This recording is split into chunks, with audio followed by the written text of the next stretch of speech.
And speaking of those trucks, they're out on the starting grid. And let's take a look at our Mopar starting grid. Kurt Busch, a brand new record at over 177 miles an hour, just 40.5 seconds. Andy Houston right alongside. In row number 2, there's Greg Biffle looking to go out with a final victory, as is Dennis Setzer. Then in row number 3, it'll be Rick Corelli and Rick Crawford. Corelli coming on strong here late in the season. Randy Tolles, the final ride in the number 25. Mike Wallace could be going to Winston Cup. More on that later. Row 5, Mark Petty, his best qualifying effort ever. And Joe Ruttman right alongside in the 10th spot. Back in row 6, Jack Sprague, who announced a new sponsorship this morning, and Carlos Contreras. In row 7, on the inside, Kenny Schrader. The outside, first race, and a Jack Roush truck for Chuck Hosfeld. Back in row 8, Marty Houston on the inside. He'll be leaving the 75 car. Brendan Gaughan out of Las Vegas on the outside. In row 9, Matt Craftsman, his first race in the 88 truck, and Jim Engelbright. In row 10, on the inside, David Starr, B.A. Wilson on the outside. Then Brian Refner had a tough time qualifying, blew a motor, so he has an approved engine change. Steve Grissom alongside. Then in row 12, Stan Boyd's going to go to the back. He missed the driver's meeting. Jimmy Hensley, his final ride in the 16 truck. Terry Cook in the 29 Dodge. More on that as we progress. Lance Norrick, Ronnie Hornaday. Yes, it's Ron Hornaday the third. And then there's Rob Morgan and Rich Woodland in row 15. Row 16, Scott Riggs in the 31. Randy McDonald alongside Boyd Gibbs. Donnie Neuenberger in row 17. And rounding out the 36 truck field, Jeff Beck and Phil Bonifield.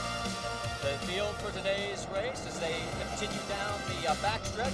We've got a total of 9 Chevys, 17, or 9 Fords I should say, 17 Chevrolets, 10 Dodges, and Ford has already clinched the manufacturer's championship. Rookie of the Year has also been clinched by, guess who, our pole sitter, Kurt Busch. He has tied a record now by getting his 4th Bud pole here. That ties his Killer Bee teammate, Greg Biffle. Let's take a look at the onboards, BP. Rob Morgan has an onboard camera. He starts back in 29th position. Derek Cope, the RC Cola Dodge in 28th spot. Steve Grissom, Dodge Motorsports, has an onboard camera. He starts 22nd. Brian Refner, the winner last week, or a couple weeks ago in Texas. Johns Manville starts 21st. Jim Engelbright, the Jelly Bean car, starts in 18th.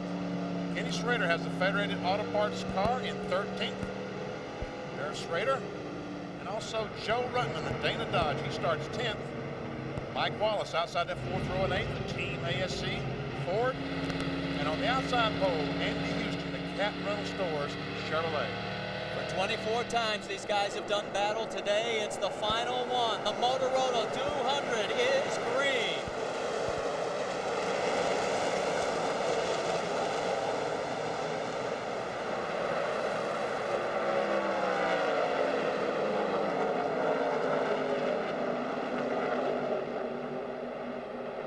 Everybody cleanly through turns 1 and 2. Down the backstretch. Busch and Houston side by side.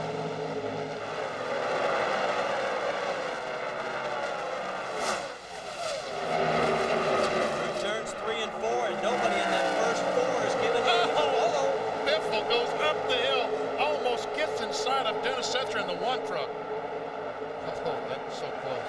As we come by the stripe, who's going to lead lap number 1? It looks like it will be Kurt Busch, your pole sitter. And now, all of a sudden, Andy Houston rockets around Busch on the outside. So does Dennis Setzer.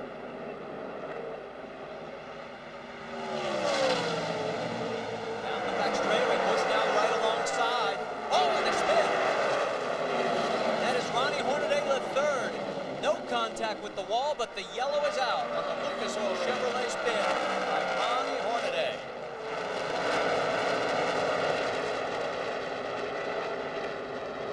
Going, BP, other than some flat spotted tires and probably some very wide eyes, looks like he's okay. It does look like he's okay. We'll have to make a pit stop, as you said.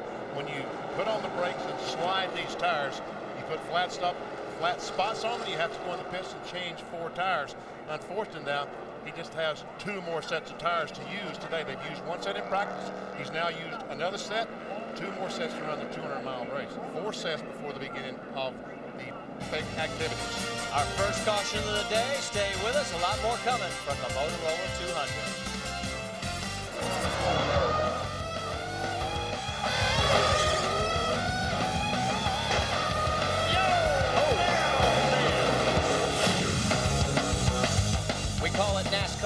extra crunchy. We're at California Speedway under our first caution after Ron Hornaday III spun it around coming out of turn 2. The Lucas Oil Chevrolet has made his stop, gotten his fresh tires, and is back out onto the track.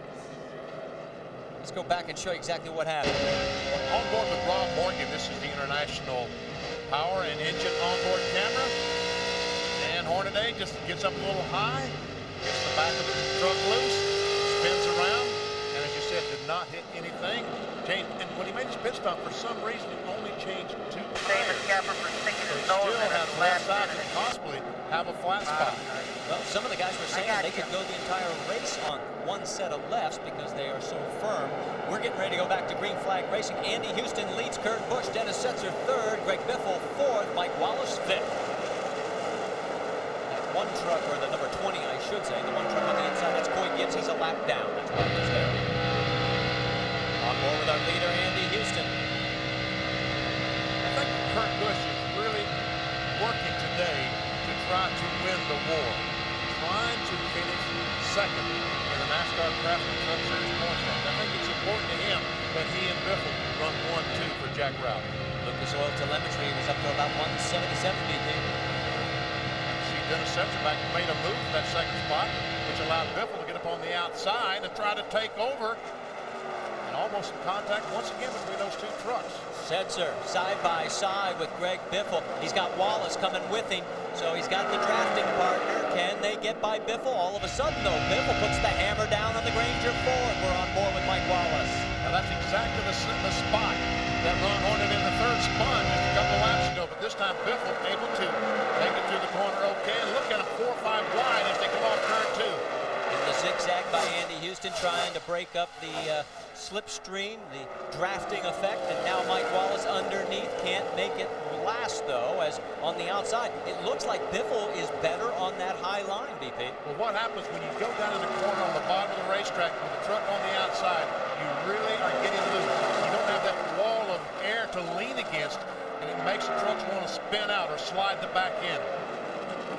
There you got a quick look of the 18 at Joe Ruttman. He has moved up into the 6th position now. We zero back in towards the race for the lead. Now there is Brian Refner trying to come through the pack in the number 3 John Manville Chevrolet, getting ready to go around the lap truck of Coy Gibbs. That's Brendan Gaughan in the Napa Auto Parts Chevrolet. Right there, we're on board with Jimmy Englebright, the Jelly Belly machine. And he had to breathe it just long enough to allow the 3 truck of Brian Refner to get underneath him, and there goes Refner going side by side with Brendan Gaughan. Englebright had to back off the accelerator as he came off turn 4. I don't know if he thought those guys were going to run into each other, or his truck was pushing out toward the wall and he had to back off the accelerator to make the truck make the corner. That's a position of 16th. Brendan Gaughan, by the way, has all but clinched the Winston West Championship. He just has to start the last race, and the title is his. Let's get more on the 3 truck, Dave Burns. Brian Refner blew a motor in practice, guys. It was Menard number 2. It was the second motor that Butch Meyer put together for John Menard's team. They blew that one. The motor they put back in the truck, the one that won at Texas. Was it freshened? You bet, because when it was tested after the race, inspected by the NASCAR inspectors, they tore it all the way down because Brian won the race. So they put the entire thing back together. It's a good motor. Chassis has been their problem, and now Refner battles for that position. But they've got a good motor in the truck working on the chassis. Boy, I'll tell you what, we were watching all that action. David Starr in the case of construction equipment Dodge on the outside there in the 41 really shot around. Now he's side by side, and there is the 49 truck, our first look at Chuck Hosfeld. He's the winner of the latest Roush Gong Show. As Jack Roush took 4 drivers out to various racetracks and tried them out to see who he felt like would be a good driver for his operation next year. Chuck Hosfeld was the number 1 choice. His goal is a top 15 finish. He's currently 13th. He's from Ransomville, New York, and he has won 18 times in modified competition up there. On board again with Jimmy Englebright. He is an 18th. Meanwhile, the battle for 5th continues. Mopar Dodge, Dennis Setzer has it. Mike Wallace wants it. And the 18 truck, Joe Ruttman has gotten by both these guys and moved up into the 4th position. So Ruttman, who started 10th, has picked up 6 spots. There is Joe Ruttman in the Dana Dodge.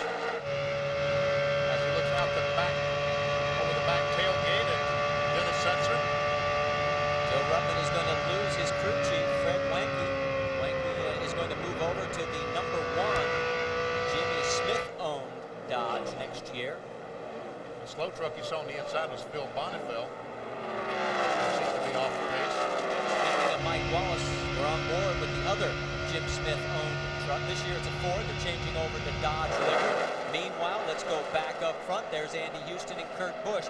They've opened up a bit of a lead over third place of about 1 full second. So these two are trying to run away for a little bit. We're on board as we head to commercial break at the Motorola 200. Andy Houston in front.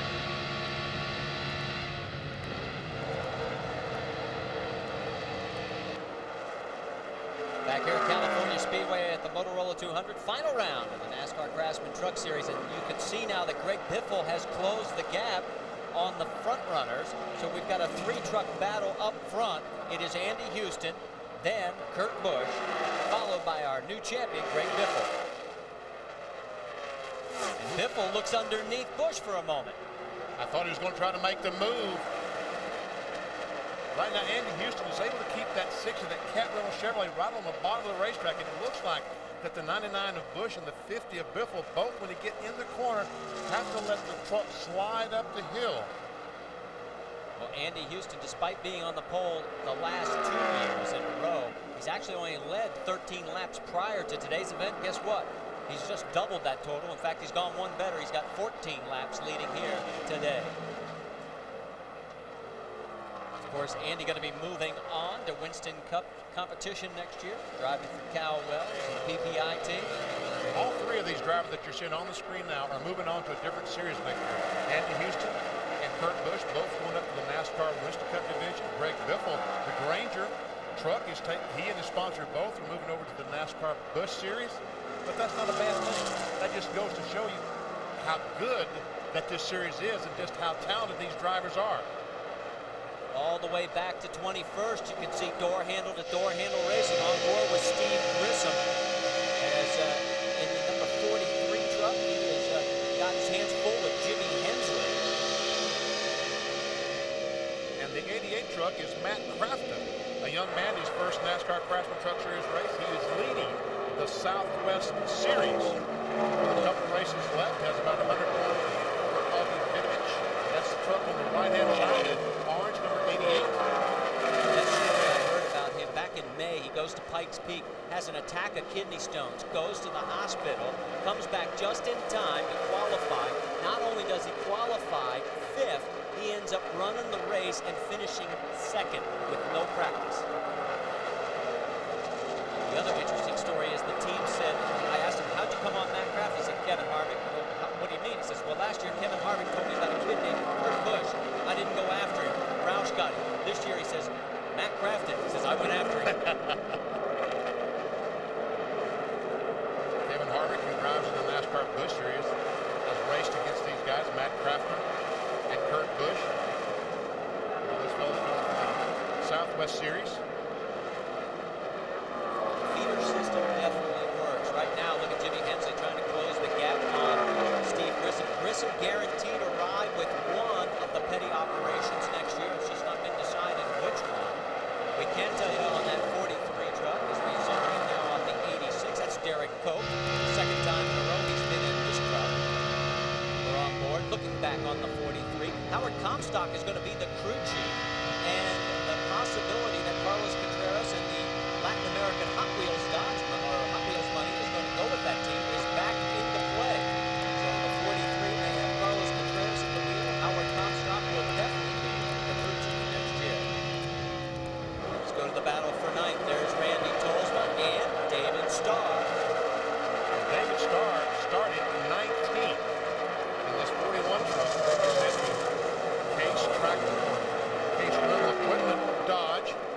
Well, he slapped the wall. He pancaked it coming out of 4 on his qualifying lap yesterday, or he would have definitely been in the top 10, maybe even top 5. They got the sheet metal straightened out, and that's why he qualified 19th. There we are a little bit behind, a little further back. And at number 29, that's Terry Cook. He left the number 88 ride and is trying to help Bob and Kay Keselowski get some sponsorship. They got help from Precision here this weekend. Rick Crawford right behind him. Rick Crawford has dropped back, has slid back. He started in 6th position, and he now is back in the 12th spot. As Terry Cook was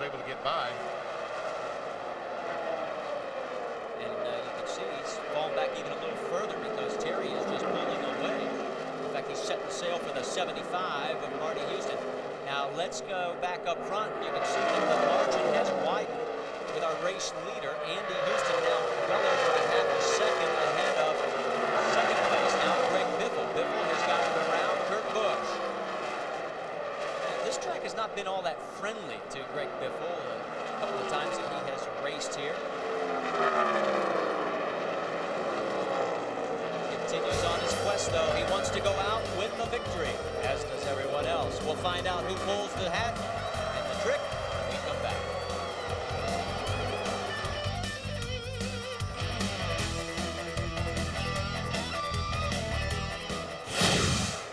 We've got more Truck Series action coming for you. Back to our race here, our final stop on the NASCAR 2000 campaign. That is Andy Houston. He has a 3/4 second lead over the 50 Granger Ford of Greg Biffle.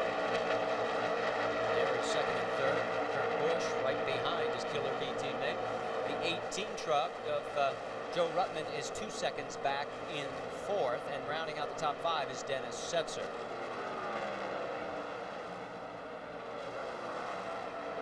That time by Biffle and the 99 truck, but Busch gained about a 1/4 second on the leader, Andy Houston.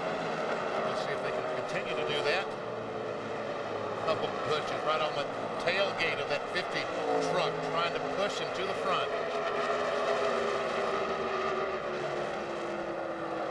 1/4 of the way through this Motorola 200. The laps just flying by. We had one early caution. If you're just tuning in, welcome to the final round of the NASCAR Craftsman Truck Series. Marty Reed along with Benny Parsons. Down in pit lane is Dave Burns and Amy East. And we've had 2 lead changes right now. Andy Houston up front. Now let's move back to 4th and 5th. There is the 4th place runner, Joe Ruttman. Ruttman, of course, has won 3 times this year. Phoenix, Indianapolis Raceway Park, and Chicago. He finds himself in 6th in the points, but he's only 48 points out of 5th. And believe me, it's a lot more money at the banquet if you're 5th. Let's get more as we're looking on board with our Lucas telemetry. Dave? Marty, as I think you guys might have mentioned earlier, it's Joe's birthday today, so happy birthday to Joe and his crew. Had kind of a nice gift for him today. They gave him a work shirt. Unfortunately, it was an LA County work shirt, bright orange. They figured they'd put Joe out on the lines if they couldn't get him to drive the truck any faster here. Well, he's doing quite well so far. Remember, he started this race in the 10th position. And we should say, happy birthday. You want to sing, Ben? No, thank you. He is 56 years young today, the oldest man on the track. And happy birthday to Joe. He was born 56 years ago up the road about 10 or 15 miles. Yeah, Upland, California. Looking now at Dennis Setzer in the Mopar Dodge. Now, Dennis, of course, going to be moving to the 46th truck next year. Changing over to the Ford with Computer Associates as the associate sponsor on the Axion Ford. We move a little bit further back. There is Mike Wallace. He's currently running in the 5th position. And Mike may be going to Winston Cup. In fact, according to team owner Jimmy Smith, he says all he needs is for Nation's Rent to sign off on it, and Mike Wallace is his name. Yes, he would love to have Mike Wallace in that Nation's Rent Chevrolet for next year, and I think that Nation's Rent and Mike Wallace would be a very good combination. Look on the back of the truck. In memory of the USS Cole, the ship that was bombed over in the Middle East, Mike Wallace thought about this week, got in touch with the Navy Department, and they said we'd love for you to. Dave, you got more? Just spoke with Tim Cahuth, and right now the truck is just a little bit tight in turns 3 and 4. He was trying to stay up with Dennis Setzer and run together, but he's fallen back from that because of that tight condition on the 3 and 4 end of the track. Well, next year, of course, in this camp, Jimmy Smith's going to be switching over to Dodges. The number 2 truck will be driven by Scott Riggs, and the number 1 truck, well, the seat is not filled, but his top choice is Tony Reynolds. On the NASCAR Busch Series. And a former graduate of the Truck Series as well. Let's move back to the 6th position. And there is Brian Refner. Actually 7th, I should say, as we go on board the Johns Manville Chevrolet. Coming off his first victory, snapped that drought, 112 career races, and he finally got victory number 1. Former NASCAR Craftsman Truck Series Rookie of the Year. And you always knew, Benny, he had it in him. It was just a matter of time. It took a little longer than everybody thought. Yes, it did. Truck Series for a long, long time. Now back to Jack Sprague, who has won the last 2 NASCAR Craftsman Truck Series here at the California Speedway. But right now he is in 8th spot, almost 11.5 seconds behind the leader, Andy Houston. After happy hour last night, Jack Sprague was very, very pleased with his truck. I'm shocked that he isn't up there battling for the lead. The only man to start all 145 NASCAR Craftsman Truck Series races over the 6-year history. Now we're going back up front, check in with our race leader, Andy Houston, Greg Biffle. You can see the margin there as they're going around a little bit of traffic. We're going to have pit stops coming up soon. They can go about 45 laps at best. Stay with us here in California.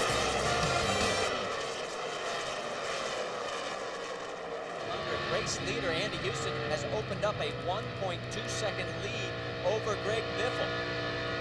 All of a sudden, Biffle was up about a half second. He had driven away and pulled away about a half second in front of Kurt Busch, but now Biffle is falling back about a half second behind Andy Houston. He's now 2.25 seconds back, and Kurt Busch has closed up almost to the back bumper of Biffle. So I don't know if all of a sudden these trucks are. And here comes the leader into the pits. Andy Houston is bringing the California Chevrolet on pit road. On lap 36, Andy Houston comes in. We thought these guys would go to about lap 40 at least, so maybe they're not getting the fuel mileage that we thought. Dave Burns, he's coming your way. I asked crew chief Rick Wren if they could go to lap 45. He said, heck no. So they're in this early. No adjustments that they want to make on the truck, but they do want to take on the 4 tires. They've been very happy with that, making the motor change. After happy hour, it was a planned change. I'm sorry, after qualifying. And now they're going to put the 4 tires on. The right side tires going on for Andy. 1 can of gas in. They're going to bring the other can of gas down. Left side going up.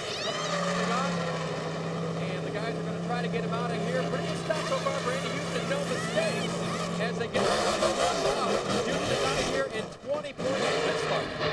Well, 2 things about that. Of course, let's remind everybody, under green flag conditions, you can change all 4. It's only under the yellow that you're limited to a 2-tire change.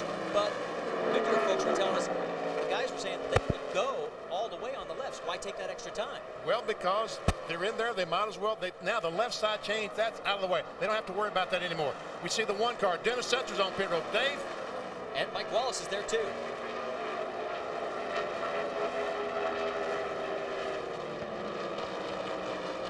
Well, we're having a little audio glitch, so we'll call the stop for you. Mike Wallace is going to take at least right side tires. And yes, they're bringing out the left sides as well. And they're having trouble on the right front, Benny, and this is going to slow that stop down. They were making an adjustment. They're either, I guess, taking a spring rubber out or installing a spring rubber in the right front of the Team ASC car. And Kurt Busch, the truck running in 3rd place, or 2nd spot actually, is coming on the pit road. There you see the X-side truck slowly coming down pit road at 55 miles per hour. Here it comes to you, Amy. And battling for the Roush Racing Championship 1-2 bragging rights, Kurt Busch comes down, and they are going to take 4 tires. You're right, Benny. We might as well get those left side tires stopping out of the way. They go around to the right side. Looks like everything is moving nice and smooth. They make their way to the left side now. This team practices a bunch. So far seems to be a flawless stop. The left front is on. Everything is looking good. Fuel is good. And the battle can be won or lost in the pits, as with many races. A little hold up on the left rear. And he's down the way. A lot of other teams making stops, including 41. There is Jimmy Wright in the Jelly Belly Chevrolet. Also making a stop was the 24. The 25 truck also stopped. Here comes Joe Ruttman in as well. He passes Rick Crawford. Amy, it's yours again. Well, here comes Joe Ruttman, our birthday boy. He's taking on also a 4-tire stop. He's going to take right sides, and they're going to go around and give him left sides. This seems to be the plan on pit lane as of right now, to go ahead and take the 4 tires under their green flag stop, because there's no chance of them going a lap down. So the birthday boy is going to get 4 fresh tires. Also making stops, Rick Corelli coming in now in the Carlin Burns Control Ford.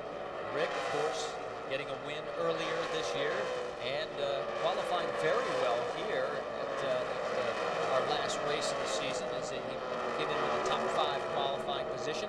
Looks like they're making an adjustment into the rear, and also looks like it'll be at least right sides. And there is Brian Refner also getting right side. And it looks like, yes, they're going to make a 4-tire change. So it seems like everybody is sticking to the pattern of going for all 4s under green. Well, we we've seen a couple of trucks that haven't changed but two, but Brian Reffner was running in second spot.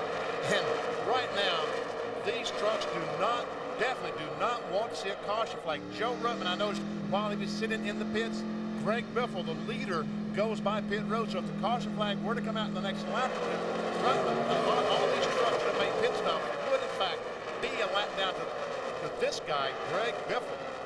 Biffle in the Granger Ford. We have completed 41 laps. He is still out there.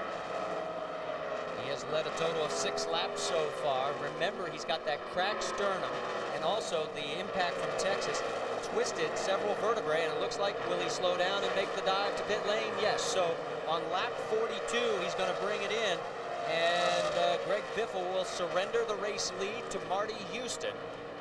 And a 55-mile-an-hour speed limit, and it feels like you're close. Down here. There's Randy Gotts on the radio. 25, 66. And the caution flag is out. The caution flag is out. Is Biffle is he going to go straight in, or is he going to make a stop? They told him to keep going. They told him to go, and he stayed out. He's going to lose valuable track position. The 41 truck of David Starr has smacked the wall off turn 4. That's what caused the caution flag. Never seen David Starr pancaking that right side once again. He's got a lot of smoke from the engine department as well. I think it's knocked the tires over against the sheet metal. Boy, and I tell you what, I don't know how this is going to shake down, but I think that Andy Houston, Joe Ruttman, and the 99 car Busch were able to get by Greg Biffle while he was coming down pit road, but right now our score monitor only showing about 8 cars in the lead lap. Tough break for David Starr in the Case Construction Equipment Dodge. He's trying to put a deal together for next year. It looked like Mike Ferris was pretty high on him. They ran very well at Texas. They were up front. Then they had motor problems there, and now here comes Starr making his way slowly around the racetrack. He's on the back straightaway right now, spraying for some mosquitoes, heading towards pit lane.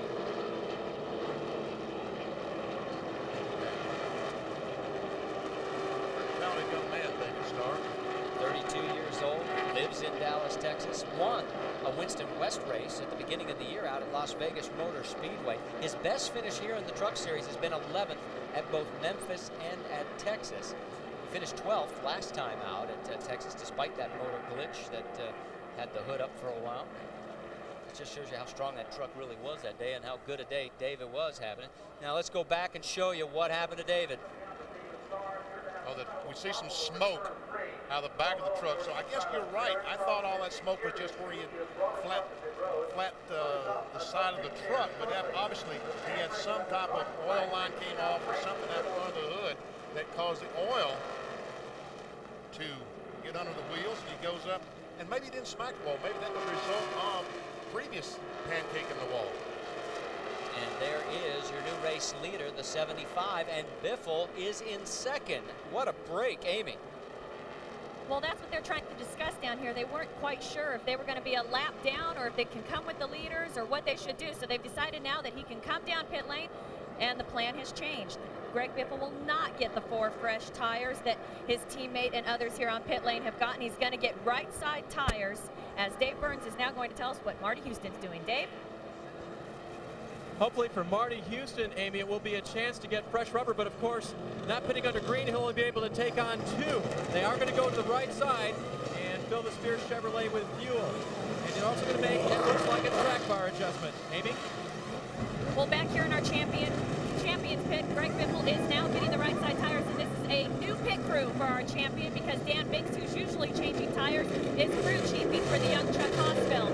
They are making sure to get as much fuel as possible. They got the 2 full cans, and Greg Biffle is down and away. Andy Houston stopped again. Now, what, just to top off? I mean, he doesn't need any tires. He had 4 fresh ones. Well, he could not run a lot of laps. Remember, he could only run about 36, 37 laps, so I'm sure he needed just a splash of fuel to be able to run as long as Greg Biffle. Because the other trucks on the racetrack, Kurt Busch, those other trucks can run farther on fuel, so he needed to get up and be able to run as far as they could. Yeah, Biffle had 4 extra laps on Andy Houston. I'm sure the team is thinking about that. You're on board right now with Kenny Schrader, and the number 52 car is in the 15th position. Stay with us. We're back after this.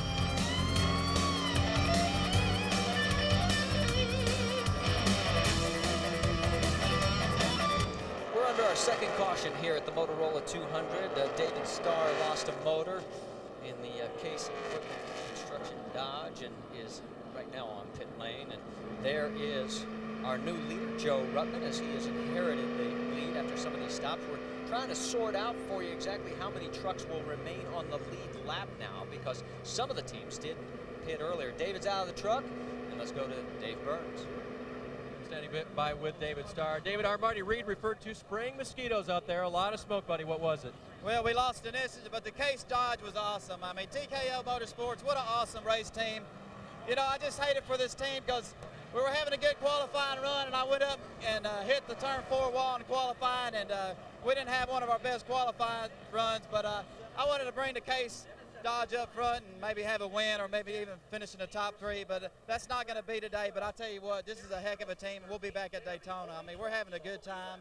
It's just unfortunate, you know, Texas, we thought we had a good run at Texas, and unfortunately we didn't finish the race there. It looks like we're not going to be able to finish the race here, but we'll be back for Daytona, and I'm excited for Daytona, so hopefully we can come back there and win us a race at Daytona. That'd be neat. Is that going to be a full season with you and TKO, or just starting at Daytona and seeing? Well, I mean, I hope Mike Ferris wants me. I don't know. We'll have to talk after we get back to Texas, but I'd like to thank Chasco Contracting at Austin, Texas for helping me too, but it's just a shame that it didn't stay together. I thought we could have had a good finish today, and man, I just hate it for these teams. These guys, they work so hard. Just an awesome team, and we'll be back for Daytona.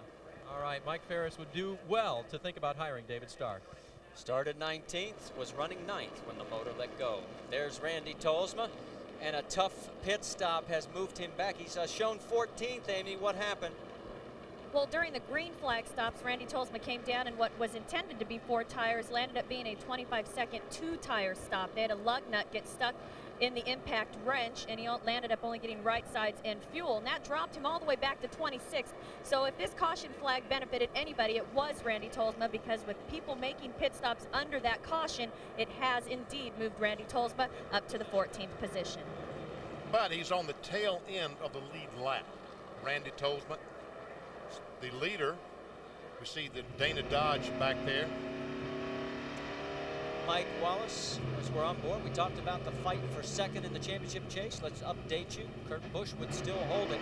He has 222 markers back, and then he's actually Andy Houston would be third, Mike Wallace fourth, and still up for grabs.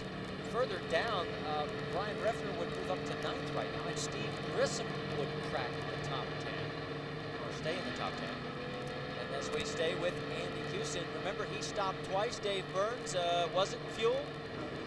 It was, Marty. No problems on Andy's truck. They just wanted to top it off with fuel, and of course, as we saw, they were the very first ones to come off the track and to want to pit, because they don't think their fuel window was much over 36 or 38 laps. So that puts a period on that one. While we've got the chance here, let's give you a medical update. Ricky Hendrick was supposed to be racing here this weekend with us, but if you remember, he had a crash last week, had a concussion. Doctor said don't race for 7 days. He's doing well. Saw Rick Hendrick here today. And Rick Ware is in Loma Linda Medical Center for observation. He had contact with the wall on Thursday. We send our best to both young men. Gets ready to go back. Green flag racing, BP. Trucks are lining up.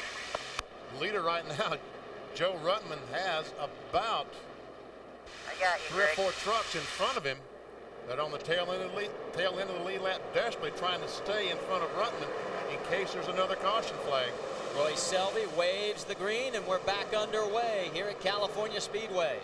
And Rick Crawford was up there in the second spot. That red truck could not get the truck restarted very well, and has fallen back about 10 spots. Boy, but Randy Tolsma sure did get shot out of the cannon. And Andy Houston down 3 wide, and Biffle falling down the backstretch as they try to work their way back to the front. Rush hour traffic with no lane markers.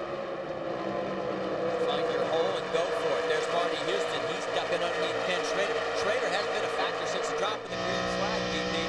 On board at Federated Auto Parts. Chevrolet back in 19th position. He's a lap down, and now you got Mike Wallace in that mix. There is the 24 of Jack Sprague, the 66 of Rick Corelli, and leading the pack, the number 3 of Brian Reffner.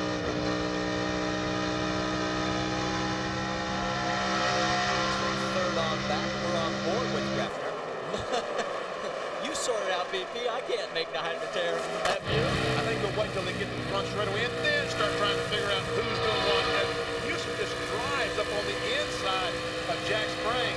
Also, that's Brendan Gaughan, the Napa Chevrolet, on the outside of Andy Houston. Yeah, he's one of those trucks that's a lap down. In fact, he's the first truck 1 lap down in 15th position. In fact, now Randy Tolsma has just joined him because Tolsma has been passed by our race leader, Joe Ruttman. So 13 trucks on the lead lap, and you're on board with the Dana Dodge. And here comes Kurt Busch. That white truck on the inside is trying to close up on Brian Refter and take over that second spot. There is Andy Houston along his side with the 25. There comes Jack Sprague. Got a quick glimpse of the 24. Next year, they made the big announcement. The 24 will have new colors. It is Net Zero, a free internet access service, and a 2-year contract with multiple year options. Look at this 3 wide behind him. Ooh, going to get dicey. And look at Biffle on the apron. He's driving on the apron of the racetrack trying to get by these trucks. He's on the inside of Mike Wallace and passed about 6 trucks on the apron. And you were worried about him not having left side tires, Fred. Wow, we don't need him down there. Look at Refter trying to take over and pass Joe Ruttman as he come off turn 2. And he's going to pass him. Well, we were teasing Brian and said, hey, Brian, you know, if you won the last race of the season, you can brag about it all year long. He says, well, okay, then we'll just go do it again. Well, he's got the lead. That will be our 6th different lead change amongst 6 different drivers. On board with Brian Refter. Team bases out of Indianapolis, Indiana. Kurt Busch right behind him. Joe Ruttman now is trying to come back on the inside. And Busch is way up the racetrack. Refter stayed low and seems to gain an advantage on Kurt Busch. It's 2 miles per hour. You can hear them having to breathe the throttle at the corners. 14-degree banking is the reason why there. There is your top 3. It is Refter, Kurt Busch, and Joe Ruttman. The sun is starting to come out here in California. Back and forth, Motorola 200. There's our race leader, Brian Refter. He's flying around here at about 170 and change. But remember, these vehicles are the size of a refrigerator have those sleek little bullets. They're very aerodynamically challenged. We see Mike Wallace there in the 2 truck, the Team ASC Ultra Wheels Ford, who's battling for that 2nd position in the final NASCAR Craftsman Truck Series point standings. Well, he's got some problems. He's running about 5th or 6th, and we see trucks going by. Just listen.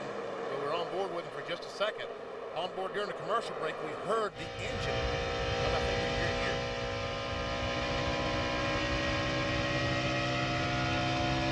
So we have it right going into the corner. There it is. About the time he gets almost in the straightaway, the engine starts missing. So Mike is backing up rapidly. Dave Burns. And Greg Biffle's coming down pit road. Big surprise. Sorry, Dave, but Biffle has stunned us with an early stop here.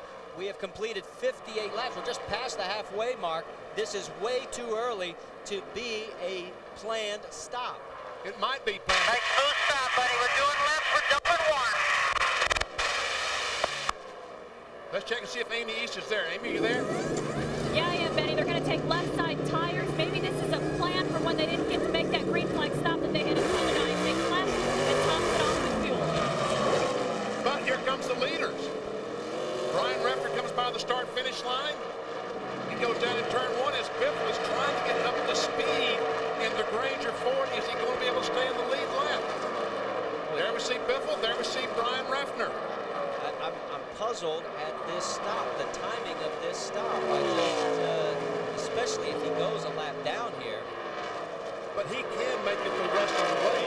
And all these other trucks have to stop again as well.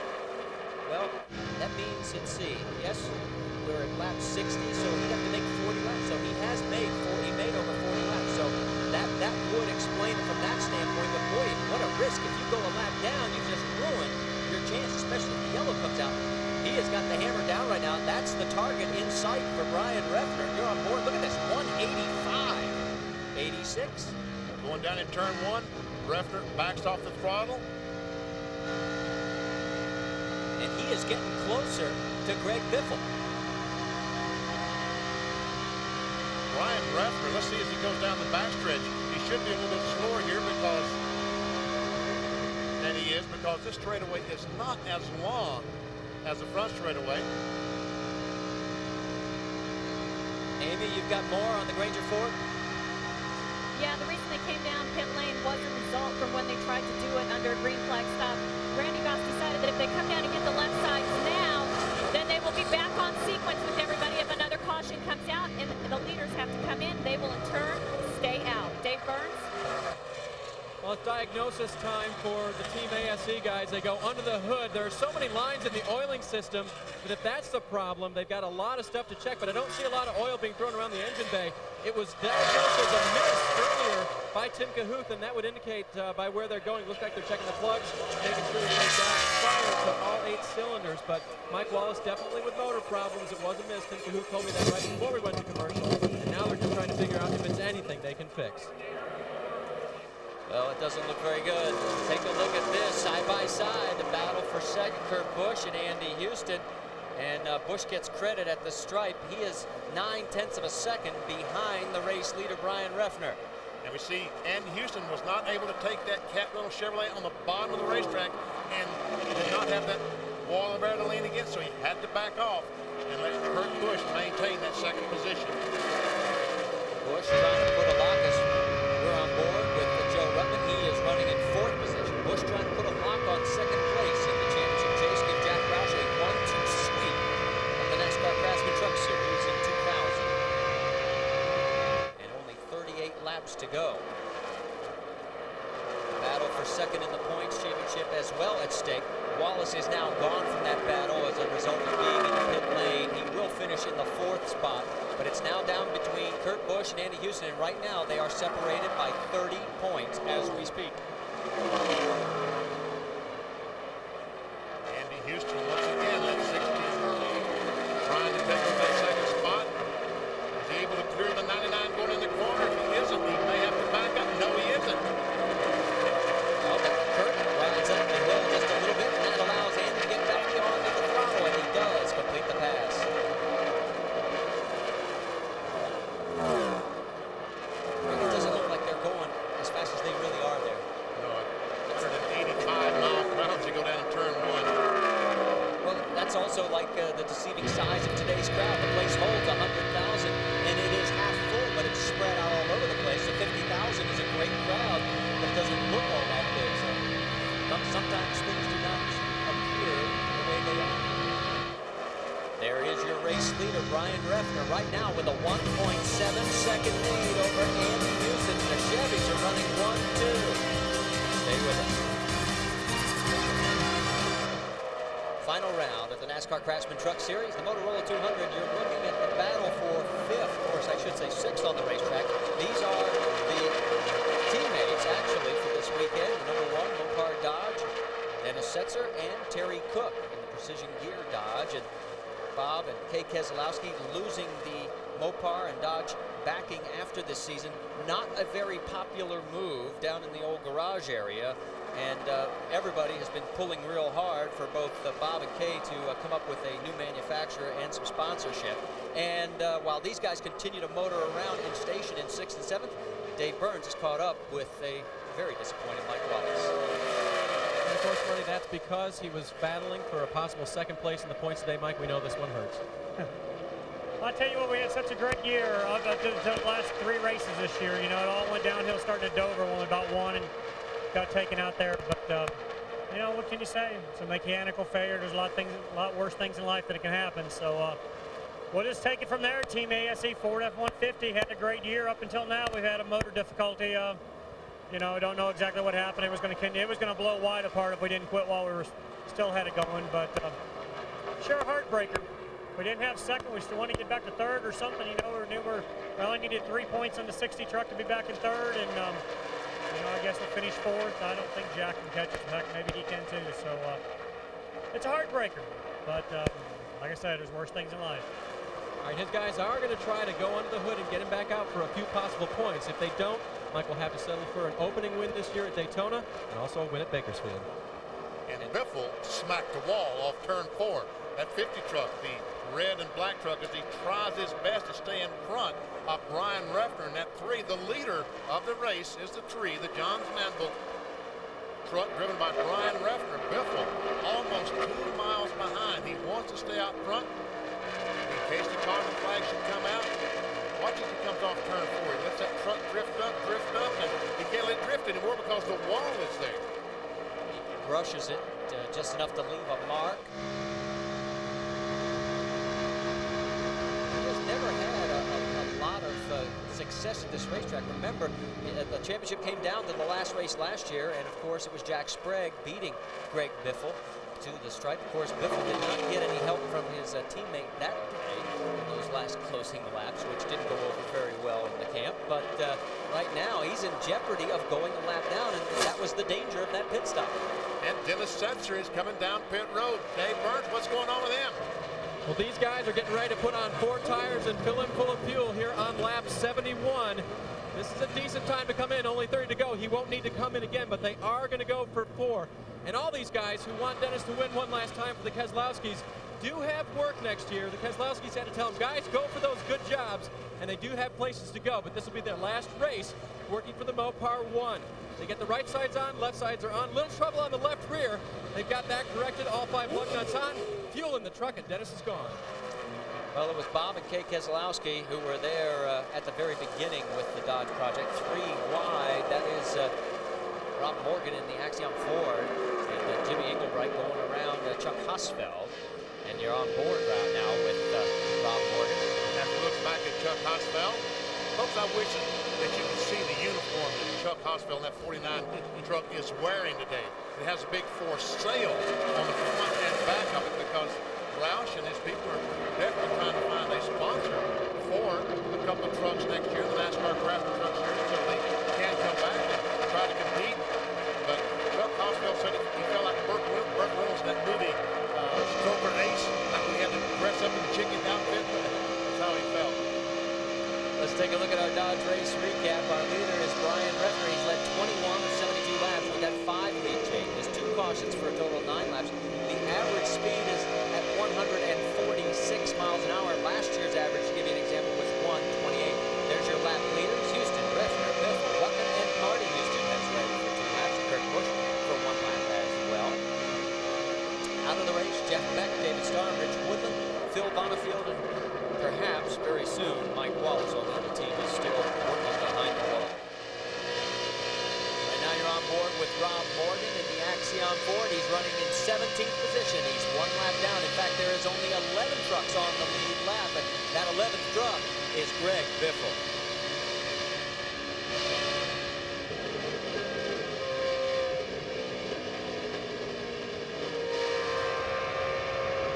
We've completed 77 of 100 laps here at the Motorola 200 California Speedway.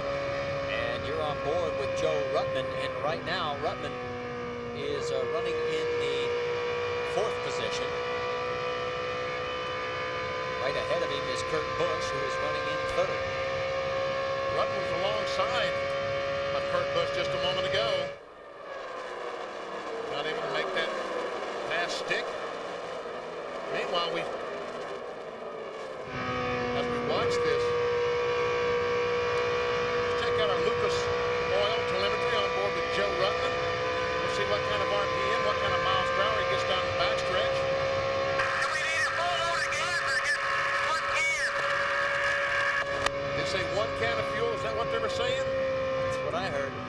Because is Joe Ruttman coming in this time, or is he trying to make a pass? He's on the bottom of the racetrack. No, We got 1. Slow on the front. Just keep taking, bud. there is a very slow truck going down in turn 1. That's what you heard on the radio. They may get a yellow here if that truck cannot get up to speed. He's half pit out. There, you see the truck go zooming by on the left. Rick Corelli is in, Amy. Well, not a way to end the season for Rick Corelli. He was hoping to be more running up in the top 10, but needless to say, the truck's just not handling the way that they expected it to. They took on right side tires and are going to make sure they have enough fuel here to go the final 20 laps for Rick Corelli. Yeah, Corelli Well, he's 2 laps down at 19th, and the yellow is out. So this is going to change the complexion of this race. Greg Biffle is going to stay on the lead lap. Luckily, by the skin of his teeth, he was passed during one of our commercial breaks, but got back on the lead lap. So now the yellow is out for the 3rd time. That equals the mark we had last year, and there is the reason for the yellow. It is Chuck Hosfeld in the number 49, and he was running in 25th position. So all of a sudden, instead of being almost 2 laps down, the 50 is on the lead lap in 10th position. And there we see the for sale on the bed of that truck. That's what it says on the uniform of Chuck Hosfeld. Jack Roush looking for sponsorship for both of his NASCAR Craftsman Truck Series entries for next year. There is the pace truck picking up our leader. You know, you would say that he had helped out his teammate Greg Biffle by bringing out the caution flag. But Marty, I'm not sure he did. I'm not sure that Greg Biffle wouldn't have been better if this race had gone green flag the rest of the way. Because I think that he could make it the rest of the way if every other truck here had to stop but him.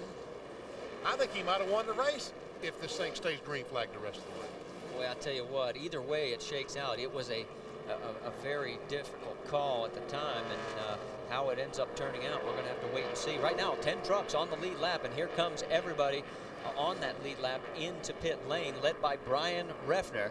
Dave Burns is in Brian's pit. He's coming your way, David.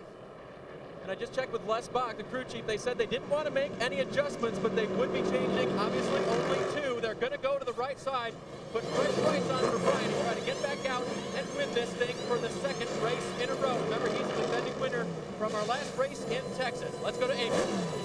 Well, Kurt Busch is just 19 laps away from giving Roush a 1-2 championship finish as he takes on right side tires, fuel, and that's it. Dave Burns. Amy, it looks like he rolled off the jack as he was getting out of pit road, so a delay for Brian Refner. Yeah, it's going to cost him the race lead. Benny, you saw it. We caught it just at the very end, right before the camera change. And there is Brian coming back out, and there is Greg Biffle, just 2 trucks behind him. Marty Houston is in the 75. So we'll shake it out for you as far as the running order when we come back from commercial break.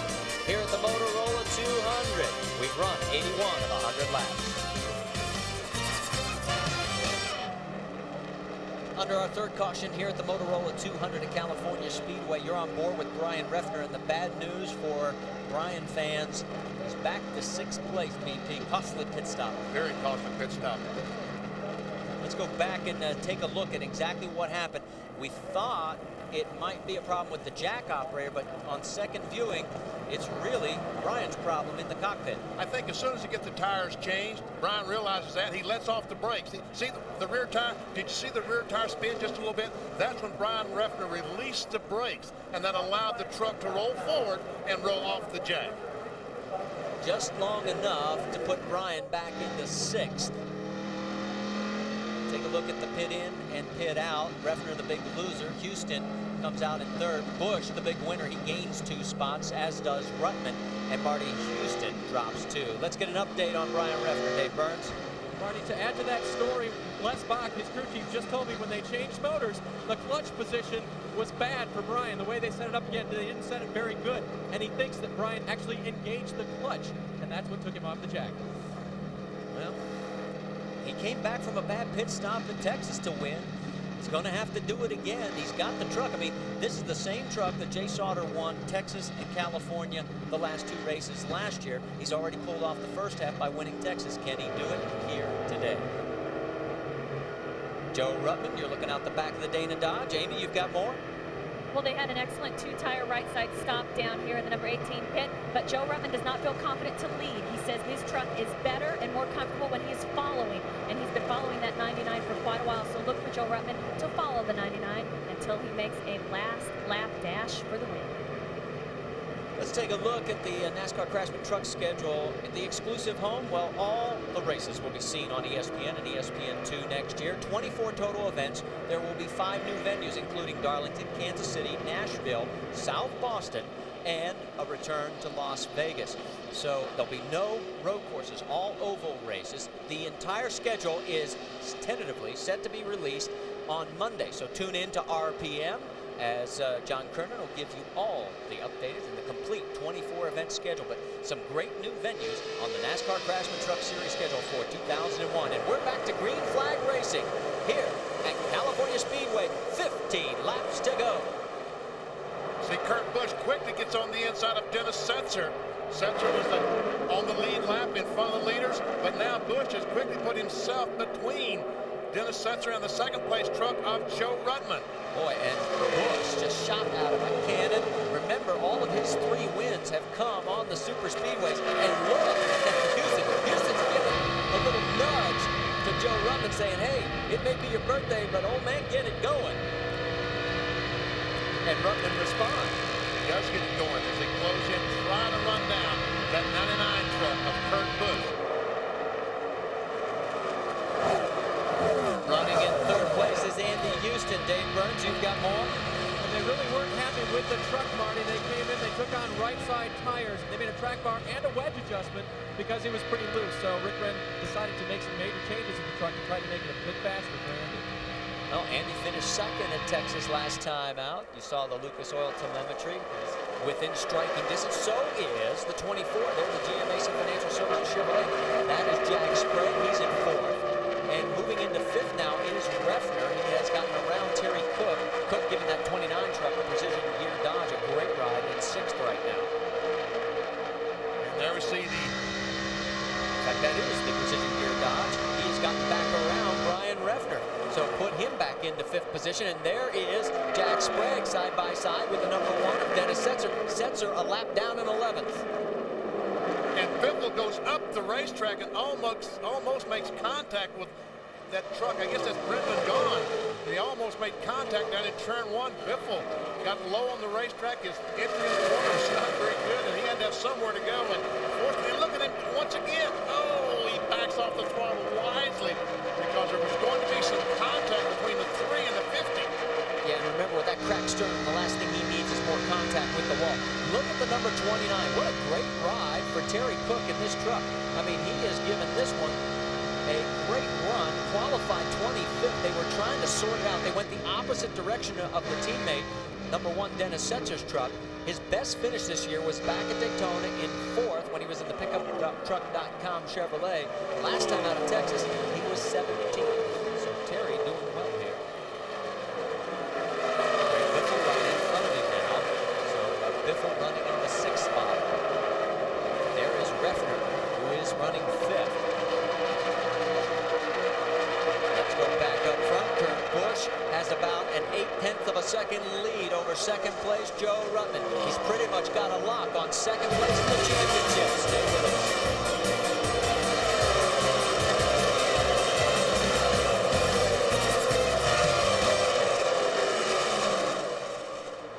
Back here at California Speedway, you're looking at a race leader in the Motorola 200. It's the Exide Ford of Kurt Busch. We have completed 91 of 100 laps, 9 to go. And Kurt looking for his 4th victory of Tour 2000. There's the battle for 2nd BP, and here comes Andy Houston. If he makes this pass quickly, as he did, Andy Houston just might win this race because last lap, he and Ruttman both were faster than Kurt Busch. Remember, Andy qualified on the pole last 2 years here. He started 2nd here this year. Now let's see at the line who is really the quickest. So far, it is Kurt Busch this time by. Nope, it's going to be the 50 truck with Greg Biffle. But remember, the 18 and 50 were passing, and that slowed their speed down just a little bit. We'll check it the next time, and I think we'll see that Andy Houston will be probably the fastest truck on the Speedway. Well, Andy loves the super speedways. He has 11 top 5s in the 14 super speedway races this year. Let's go back a little bit further. There is Jack Sprague in 4th, and Greg Biffle goes blasting on through the shot as well in 5th. And he has been very quick as of late. Ranger Ford. All right, once again, we'll see as they go by and check the speeds this time at the line. Busch. Man. Look at Brian Refner was quick that time, but the 99 truck of Kurt Busch was the 2nd quick. So maybe Busch just looked up in the mirror and was watching those guys, and when they got in line and Houston was there, he said, I think I better pick up the pace a little bit. Well, his lead seconds, and the laps are running out. 7 to go. That's 14 miles.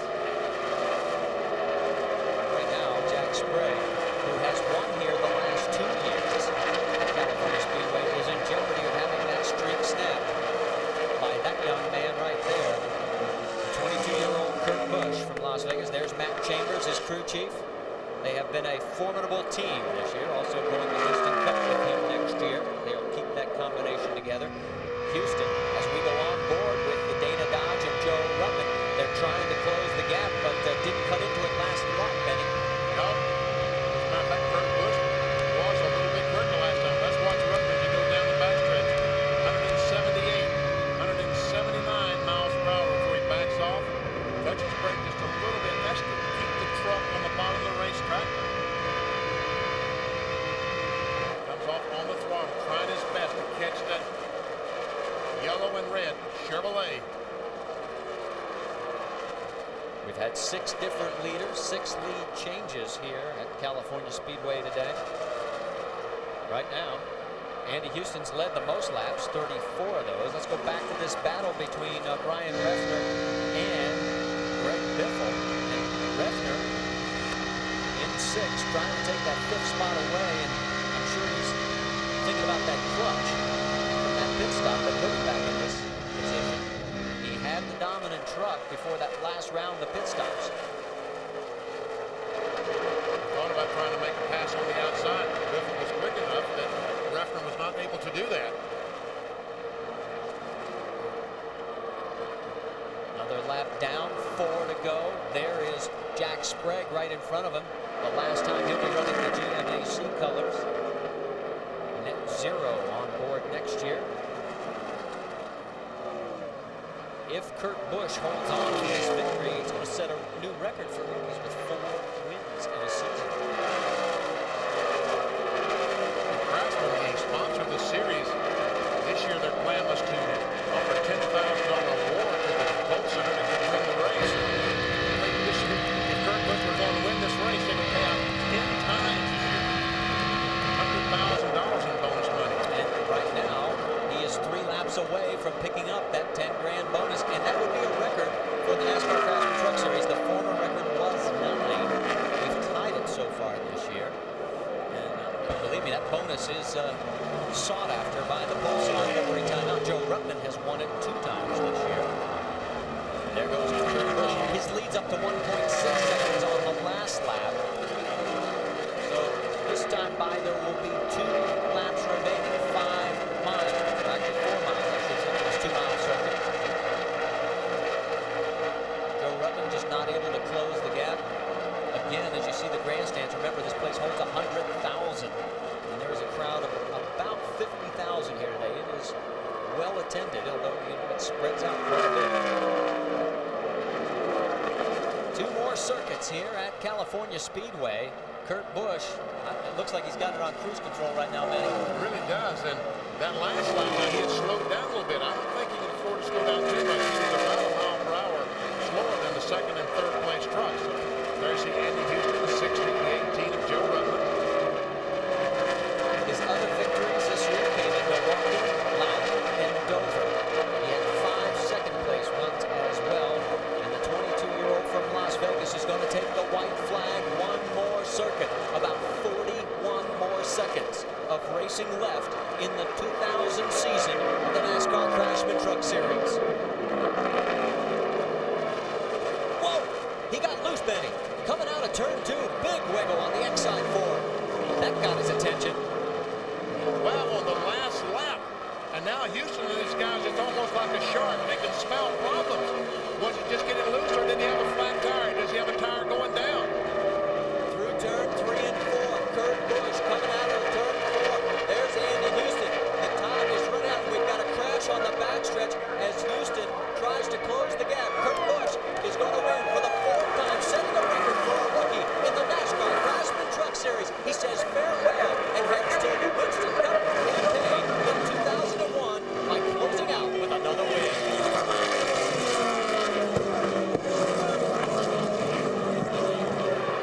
B.A. Wilson had contact with the wall on the backstretch.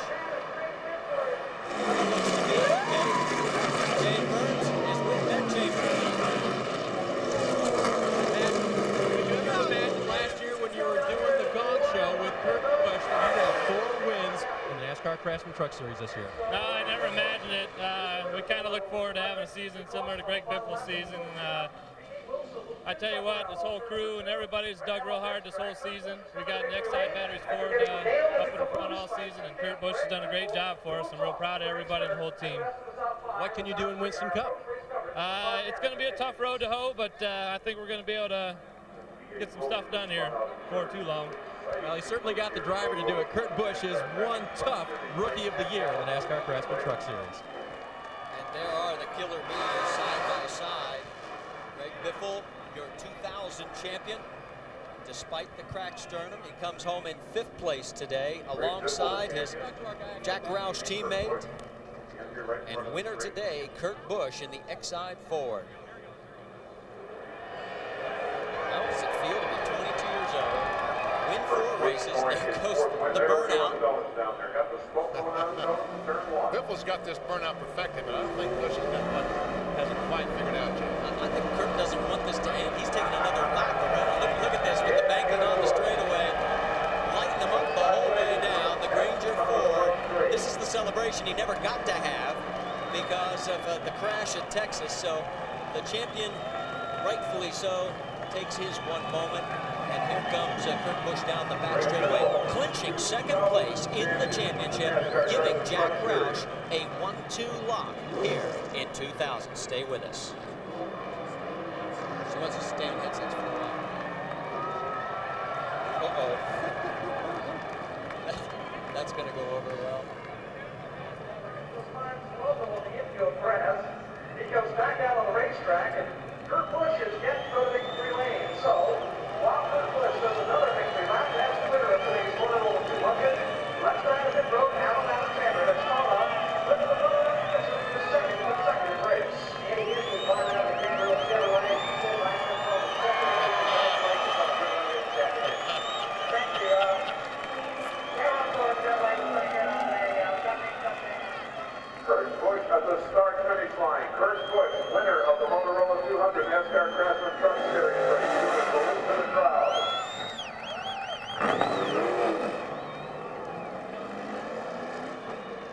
Boy, this is it. This is it. You guys are part of it here at California Speedway. He's going to head on down to Victory Square now. And let's see if Sean Parr is actually down there ready to go. Now, how cool is that, Joe? Oh, man. How cool is that? Last year, Jack Sprague and Ron Hornaday Jr. doing the donuts in the smoke of the front straight here. Today, it happens again. This is great stuff, Sean. You know, I told you, this kid could be in my family real soon. He's, I'm sure that's part of one of my cousins. He belongs to one of my cousins over here who's in Victory Square, waiting to throw the shower of hugs and kisses on her guy. And I tell you what, when I met him earlier in the season, I said, I'll tell you what, man, you go out to California Speedway where she's never been before. Back here at the Motorola 200, Kurt Busch with his 4th win of the year pulls into victory lane, and as he makes his way towards Amy East, we go to Amy, and Amy, the $10,000 bonus, the check's there, everybody's there.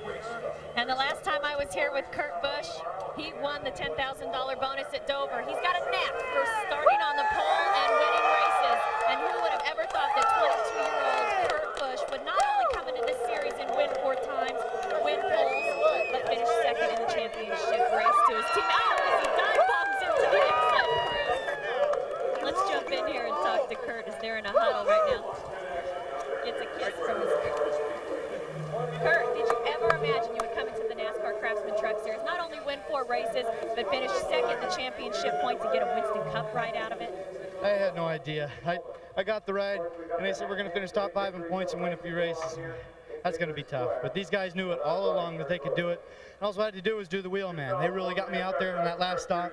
And it was up to me again, and I had to pull it out for them. Well, let's talk about the last lap. We saw a little wiggle off turn 2. It made it quite exciting for us. I know the guys behind you were sniffing out a little bit of a problem. Was there a problem, or were you just aggressively running towards the checkered flag? Just that last lap. Some oil was down. I was taking a conservative. Good thing I was able to save it off of 2. And it was enough margin to where we were able to hold on and take the win home for Roush Racing, 1-2. Well, let's talk about that 1-2. We said there was a battle, there was a war to be won here today, and you did it. Now, was your mindset, let's just go out and win, or were you truly thinking about winning the 1-2 championship for Jack Roush? We wanted to conserve and make sure that we could run until the end to get that last pit stop, get in, get out, and the guys did an awesome job. That's all we wanted to do, was make laps, get an adjustment on the chassis at that last stop, and got me out first. Just an unbelievable job from the whole team. Well, you guys, during commercial break, we saw Kurt Busch stop at the start-finish line and bow down to the crowd. Kurt, we bow down to you. Congratulations and good luck next year in Winston Cup.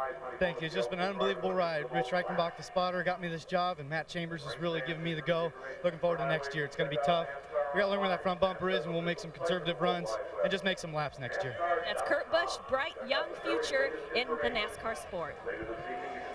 And the celebration will continue long into the night. Now let's take a look at the unofficial results. The arrows mean you led a lap, and the double arrows for Andy Houston means he led the most laps, so he picks up 10 bonus points, but unfortunately not enough.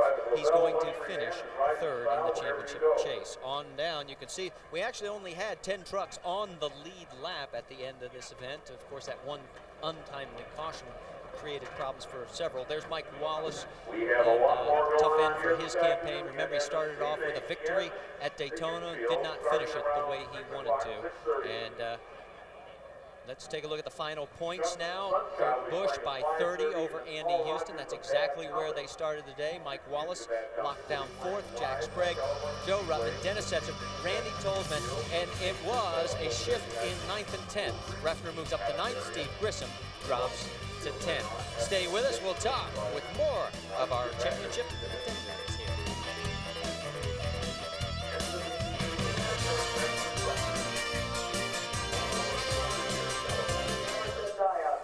That's what this team is. I had a tight truck early on. We worked and that last restart flew. The final race of the 2000 NASCAR Craftsman Truck Series is now in the record books here at the Motorola 200. Let's go down to Amy East with Andy Houston. I'll get it out, Amy. That's okay. I feel like my tongue's being tied this entire race. Andy, you came up one position short. See, I told you my tongue was tied. You started second, you finished second, but it was a great run for you guys. Thank you. It was a pretty good afternoon for the California Store Chevrolet. A little disappointed. Really wanted to go out winning this deal, and you know, we'll take it. I mean, we wound up second, and these guys have worked hard all year. I mean, we won the manufacturer deal. We won the Like a Rock consistency deal. So that says a lot for these guys. I mean, they work hard. We don't have a lot of stuff fall off. Pitts bit us today. First stop, pitted under green. Then the caution come out, and we got behind, and really could never make it up after that. This truck series is a very tough and highly competitive series, and you have decided to make a very good career move, and you're going to the Winston Cup Series next year. How much has this truck series prepared you for Winston Cup? Oh, I would say quite a bit. I don't think nothing can fully prepare you, but I think this is probably as close as you can get. A lot of horsepower, trucks slide around a little bit. They weigh the same. I mean, a lot of factors going into that, but Winston Cup's ultra competitive. I found that out in just the 3 races I've ran so far this year, but I'm really looking forward to next year with all the folks at McDonald's and PPI, and you know, a little sad about leaving these guys. I mean, Cat Rental Store's been great to us. Addington Racing's been great to us. You know, so mixed emotions. Well, it's always sad to see some of our Truck Series regulars move on to bigger and better things. But now Andy Houston gets to go fight Kurt Busch for Rookie of the Year over in Winston Cup. We'll talk to Greg Biffle when we come back.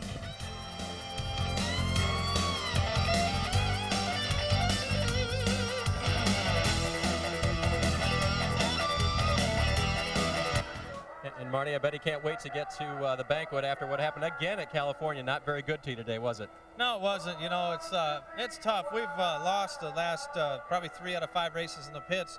Not by the guys doing it. They're doing great pit stops and everything. It's just the wrong place, the wrong time. Something stupid happens. Today the caution flag came out when we're coming down pit road for our 4 tires. And, you know, but my hat's off to the Granger team, man. They've done a great job for us all season. Awesome pit stops when we were coming in here doing green flag left sides. They kept me out in front of the leader. Just a little bit tight. You know, we didn't expect to be back in all that traffic, and we decided not to run Wickers for the first time on a speedway, and just made it super tight. I couldn't get it to turn there in any traffic. How do you feel? We know you went in injured. Do you feel okay? Yeah, I feel pretty good, actually. I'm surprised that I feel as good as I do, so I'm pretty excited about that. But just hate for the last race to be over. You know, I still got one more time with all the guys off the Granger team at the banquet, but you know, we're looking forward to next year too. So it's been a great season for Granger and Ford and Roush, and yeah, we're pretty excited. Well, it doesn't sound like Greg will have any trouble getting that tux on at the banquet this year. His teammate, however, takes the prize home today as Kurt Busch wins the Motorola 200.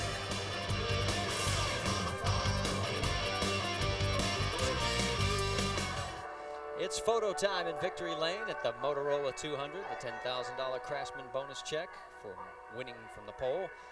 4 victories, and take a look at the Craftsman bonus 10 times. That's a new record, $100,000 total. Joe Ruttman picked it up 3 times. Kurt Busch has managed to pick it up 3 times as well. Brian Refner, Mike Wallace, Greg Biffle also on that list. So let's go down with Amy, who has caught up with Jack Sprague, who finished 4th today. And Jack Sprague is used to being in victory lane here at California Speedway, but just to finish has to be a huge accomplishment for you guys. It's been a tough part of the season, this last half of the season for you guys. So congratulations on finishing the finale. Well, I wish I was getting congratulated for winning, but finishing right now is pretty good. And the guys done a great job all year. The truck's been fast. It's just, you know, it wasn't our year. The first half looked really good after Daytona, man. We went like 13 races with top 3s, and I'm like, heck, we can win this thing again. You know, we had the point lead, but boy, since Texas and midstream there, it all went bad, and it wasn't one thing. It was something different every week, but we were fast. You know, other than Michigan, we've had a truck that could win just about every race, and the last 3 races especially. But guys did a great job here again today. We were a little loose at the start. He tightened me up, and we got a little too tight. And the last stop there, he got me right on the money, and we were coming. You know, 10, 15 more laps, we'd have been right there fighting with him, but. Hey, just to finish in the top 5, now we got something to build on and go to Daytona and win this championship next year. And that's exactly what Jack Sprague and the Net Zero team is going to do next year, is go for a championship. As we're going to celebrate Greg Biffle's championship with the 1-2 Roush finish.